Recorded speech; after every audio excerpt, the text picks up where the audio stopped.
Pagbasa mula sa aklat ng Kawikaan.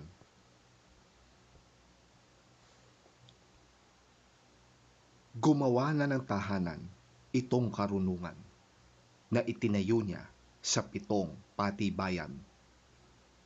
Nagpatay siya ng hayop, nagtimpla ng inumin. Ang mesa ay inihanda, punong-puno ng pagkain.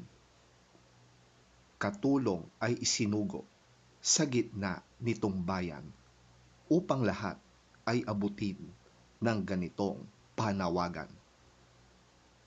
Ang kulang sa kaalaman dito ngayon ay lumapit. Sa mga mangmang ay ganito ang sinambit. Halikayo't inyong kainin ang pagkain ko at tunggain ang inuming inilaan ko sa inyo.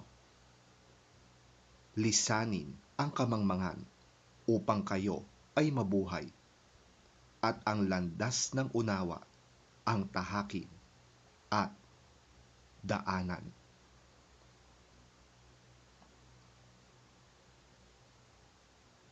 Ang salita ng Diyos.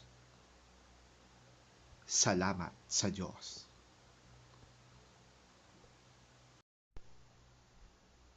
Pagbasa mula sa sulat ni Apostol San Pablo sa mga taga-Efeso.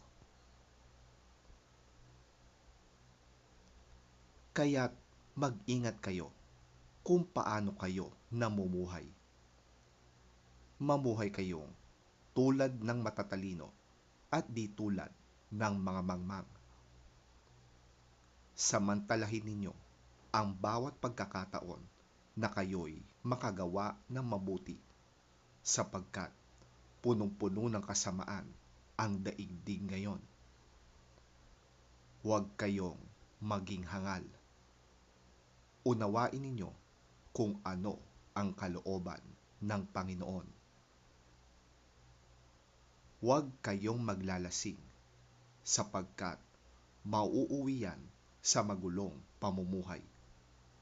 Sa halip ay dapat kayong mapuspos ng Espiritu. Mag-awitan kayo ng mga salmo, mga himno, at mga awiting espiritual. Buong puso kayong umawit at magpuri sa Panginoon. Lagi kayong magpasalamat sa Diyos na ating Ama dahil sa lahat ng bagay sa pangalan ng ating Panginoong Hesukristo.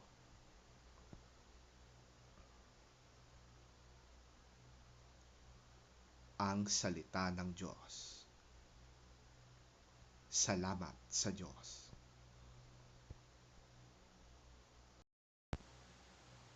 Ang mabuting balita ng Panginoon ayon kay San Juan. Papuri sa iyo, Panginoon. Ako nga ang tinapay na nagbibigay buhay na bumaba mula sa langit. Mabubuhay magpakailanman ang sino mang kumain ng tinapay na ito. At ang tinapay ay ang aking katawan na ibibigay ko upang mabuhay ang sangkatauhan. Dahil dito'y nagkaroon ng mainitang pagtatalo-talo ang mga Hudyo.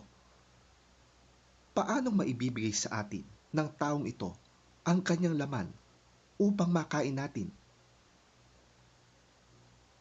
Sinabi ni Jesus, pakatandaan ninyo, malibang kainin ninyo ang laman ng anak ng tao at inumin ang kanyang dugo, hindi kayo magkakaroon ng buhay. Ang kumakain ng aking laman at umiinom ng aking dugo ay may buhay na walang hanggan, at muli ko siyang bubuhayin sa huling araw. Sapagkat ang aking laman ay tunay na pagkain at ang aking dugo ay tunay na inumin. Ang kumakain ng aking laman at umiinom ng aking dugo ay nananatili sa akin at ako naman sa kanya. Buhay ang Ama na nagsugo sa akin at ako'y nabubuhay dahil sa kanya. Gayon din naman, ang sinumang kumain sa akin ay mabubuhay dahil sa akin.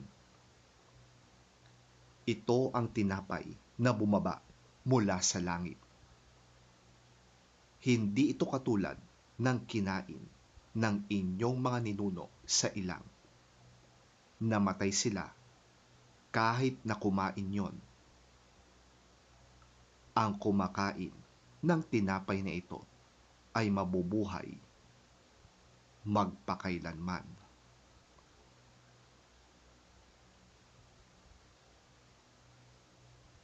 Ang mabuting balita ng ating Panginoon. Pinupuri ka namin, Panginoong Hesukristo. I am the living bread that came down from heaven. If you eat this bread, you will live forever. The bread that I will give you is my flesh, which I give so that the world may live. This started an angry argument among them. How can this man give us his flesh to eat? I am telling you the truth. If you do not eat the flesh of the Son of Man and drink his blood, you will not have life in yourselves. Those who eat my flesh and drink my blood have eternal life, and I will raise them to life on the last day. For my flesh is the real food, my blood is the real drink. Those who eat my flesh and drink my blood live in me, and I live in them.